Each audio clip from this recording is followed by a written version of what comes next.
On today's Smart 7, the world braces for Trump's Liberation Day. Tributes to Top Gun star Val Kilmer and lots more. It's Wednesday, 2nd of April. It's National Ferret Day and happy birthday, Michael Fassbender. The Smart 7. It's news, but not the news.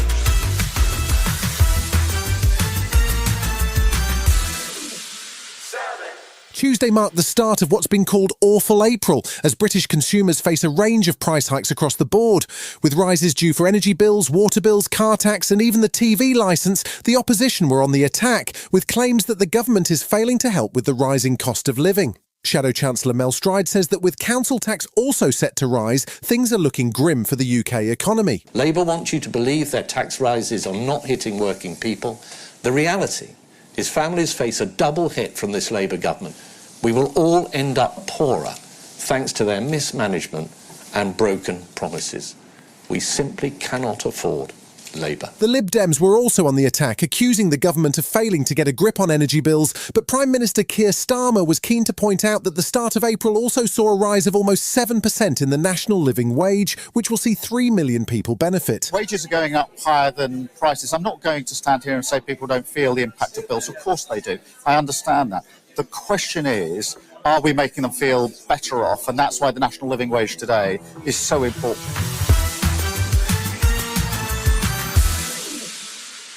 Wednesday marks what Donald Trump has been calling Liberation Day, as he is due to announce sweeping tariffs, which he says will help build a new golden age for America. Countries around the world are ready to respond with tariffs of their own, and EU Commission President Ursula von der Leyen was warning that the trading bloc is in no mood to mess around. Europe did not start this confrontation, but my message to you today is that we have everything we need to protect our people and our prosperity. There was some good news for the UK on Tuesday, as it appears Trump has agreed to the much-discussed Chagos Island deal with Mauritius, which sees the UK give up its last African colony but keep control of a key military base. Business Secretary Jonathan Reynolds was sounding cautiously optimistic about negotiations with Trump and his team. And the UK's national interest is in reaching an agreement. We have things available to us that are not available to other countries. So there are things available to us. It's not about sucking up to anyone. It's not about not responding. It's about pursuing our national interest. Tuesday saw Russia push back on Donald Trump's much-touted plan for peace in Ukraine. A senior Putin advisor, Sergei Ryabkov, said that Russia's key demands to end the war were not being met by the US side. His comments came as Russia has continued to strike at targets all across Ukraine, including civilian targets and settlements, and pressure from EU leaders has focused on Russia. Trump has been growing frustrated with Putin's delaying tactics and threatening new sanctions on Russian oil, but Putin's foreign minister Sergei Lavrov was busy trying to point fingers at Ukraine over ceasefire breaches. Russia's energy facilities have been under attack all this time, maybe with a break of 1 to 2 days. The Russian army is observing the moratorium, which the president ordered to be strictly observed during his phone call with Trump.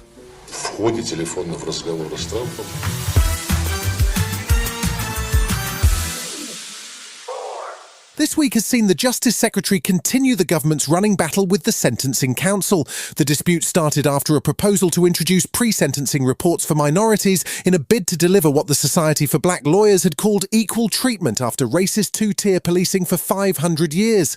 The proposals were seized on by the Tories and Robert Jenrick as an example of a different kind of two-tier policing, as opposed to a solution to it, and the Justice Secretary Shabana Mahmood moved to block the proposal. That's been described as a deliberate step backwards, and Mother of the House Labour MP Diane Abbott criticised Mahmood in the Commons on Tuesday. There is a reason why the Sentencing Council is independent. This is not the United States. Our political system and our judicial system are entirely separate. Still to come on today's Smart 7, in association with Metro, Arsenal closed the gap on Liverpool and tributes to an American star. Right after this. Welcome back. Tuesday night saw the start of this week's Premier League action with 3 games on the menu. Arsenal faced off against Fulham and won 2-1 with the returning Bukayo Saka on the score sheet after a 3-month absence. Wolves hosted West Ham and won 1-0, while Nottingham Forest welcomed Man United and beat Ruben Amorim's side 1-0. That sees United at 13th in the table, with Nottingham Forest up to 3rd. Arsenal closed the gap on Liverpool to 9 points, but Arne Slot's side still have a game in hand. Mikel Arteta was happy to have Saka back and delighted by the reception he got from Arsenal fans. It was a good opportunity to see how much people loves him and missed him, you know. And sometimes when you are away, it's good to understand who you are as a person, who you are as a player. And I think the reception he got, it was magnificent. I think he leaves the stadium, and I'm so happy for him because he fully deserved it. Severance has now officially become the most watched series on Apple TV+, stealing the crown from Ted Lasso. And after a dramatic finale to Season 2, they've already confirmed a third season is on the way, with producers promising it won't be another 3-year wait. One of the stars, Britt Lower, who plays Helly, has just signed up for a role in a new Harlan Coben thriller for Netflix, but she was still happy to pop up and play the Severance theme on a trumpet before she chatted to Jimmy Fallon. She shared a slightly odd story about accidentally adding a silica packet to a smoothie on set. About 3/4 of the way through the smoothie, I start feeling little bits of something in my mouth. And I start fishing through the bullet, and I see 3 words. The words do, not, and eat. And sure enough, I pull it out, and it's a silica gel packet. No!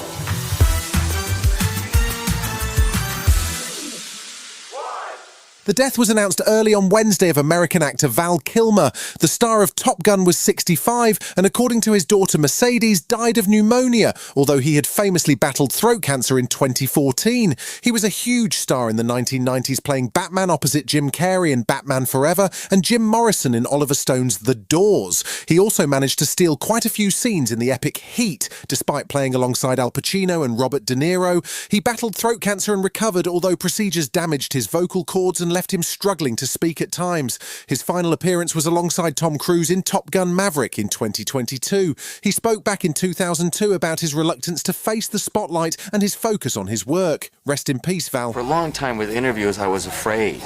I was just nervous or afraid that somehow my own life would get given away because it gives so much in acting, or at least I don't really like the kind of storytelling that doesn't cost something.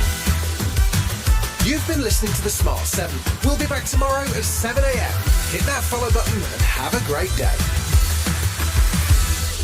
Give us 7 minutes, we'll give you the world. My name is Georgios Tsetis. I'm the co-founder of Nutrafol. My hair started thinning in my early 20s. I tried everything and nothing was really working. So we created Nutrafol. Our hair growth supplements undergo clinical trials and have helped millions of men and women get visibly thicker and stronger hair in just 3 to 6 months. Hair growth starts from the inside at Nutrafol.com. That's Nutrafol.com.